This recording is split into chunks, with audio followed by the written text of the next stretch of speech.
आज चाहिँ कम्पनीको म्यानेजरले हामीलाई सार्वजनिक बस कसरी प्रयोग गर्ने भनेर सिकाउँछु भन्नुभयो अनि बजार पनि घुमाउन लान्छु भन्नुभयो। त्यही भएर चाहिँ हामी रेडी भएर बसिसकेका थियौँ साथीहरू। आज चाहिँ यहाँनिर चुनाव भएको कारणले हाम्रो कम्पनी चाहिँ बिदा छ। यो बजारमा चाहिँ हामी हिँडेर आइसकेका थियौँ पहिला पनि। हामी बसेको ठाउँबाट हिँडेर आयो भने लगभग 45 मिनट 1 घन्टा लाग्ने रहेछ। बसमा आएको त एकैछिनमा पुग्यो।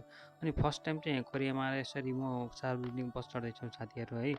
यसरी कोरियामा आएर सार्वजनिक बस चढेको चाहिँ नौलो अनुभव हो मेरो लागि। यहाँ चाहिँ कस्तो हुँदो रहेछ भने रोडको वारी र पारी हुँदो रहेछ। एक ठाउँमा चाहिँ चढ्ने अर्को ठाउँमा चाहिँ ओह्राल्ने, जथाभावी चढाल्ने ओह्राल्ने हुँदैन रहेछ। अनि स्टेसनमा सबै लेखेको हुँदो रहेछ, कुन ठाउँमा कति नम्बरको बस कति बजे जान्छ सबै त्यहाँनिर हामीले बोर्डमा हेर्न सकिने रहेछ।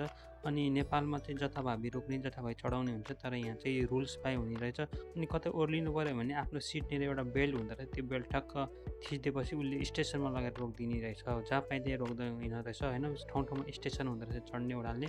कस्तो सजिलो लाग्यो मलाई चाहिँ। त्यो सानो बजार घुमेपछि फेरि हामीलाई ठुलो बजारमा लान्छु भन्नुभयो म्यानेजरले। त्यही भएर हामी चाहिँ बसमा चढ्यौँ। बसबाट चाहिँ बाहिरको दृश्यहरू हेर्न चाहिँ एकदम रमाइलो फिल हुने क्या। कता कता त म त सपनामा छु कि जस्तो पनि लाग्ने क्या, यस्तो रमाइलो दृश्यहरू हेर्दाखेरि चाहिँ होइन। पहिल्यैदेखि नै कोरिया आउने सपना थियो ठुलो, तर सपना साकार भएको। अनि यसरी दृश्यहरू हेर्नु पाउँदै कता कता म सपनामा हो कि जस्तो झस्किँदो रहेछ बेला बेलामा होइन। यहाँ चाहिँ सबै कुरा व्यवस्थित देख्न सकिने क्या। हेर्नुहोस् न बाटोहरू कति सफा छन् होइन। अनि हाम्रो नेपाल पनि यस्तै भइदिए त कस्तो हुन्थ्यो जस्तो हुने मनमा चाहिँ। नेपाल र यहाँ चाहिँ केही फरक छैन जस्तो लाग्छ मलाई चाहिँ। वन जङ्गल हावापानी सबै उस्तै लाग्छ होइन। मात्र विकास हुनु बाँकी छ नेपालमा पनि। त्यसपछि चाहिँ हामी बस चढेर चाहिँ फेरि एउटा ठुलो मार्केटमा गयो साथीहरू। यहाँ चाहिँ हरेक कुरा देख्न सकिन्थ्यो। यति रमाइलो लाग्यो कि यति रमाइलो लाग्यो कि हामी बसेको ठाउँ चाहिँ मार्केटबाट अलिकति टाढा भएको हुनाले चाहिँ बसमा आउनुपर्ने हुन्छ। जस म्यानेजरले चाहिँ आज छुट्टीको समयको सदुपयोग गर्नुभयो। एकछिन घुमाएपछि चाहिँ उहाँले तिमीहरूलाई भोक लाग्यो होला भनेर चाहिँ रेस्टुरेन्टमा लानुभयो। रेस्टुरेन्टमा चाहिँ यो कस्तो कहिले नखाएको खाना पो ल्याउनु भयो कि होइन। यसलाई चाहिँ यो कुखुराको मासु र बङ्गुरको मासु मिक्स गरेर बनाएको हुन्छ भन्नुभयो। अब कस्तो छ खाइ हेर भन्नुभयो।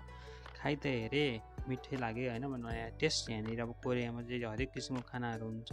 सबैको स्वाद फेरि उस्तै लाग्ने कि कस्तो कस्तो होइन। खायो त्यसपछि फेरि उहाँले बजारहरू घुमाउनु भयो हामीलाई। त्यसपछि चाहिँ हामी फेरि बस चढेर चाहिँ आफ्नो बसेको ठाउँतिर फर्क्यौँ है साथीहरू।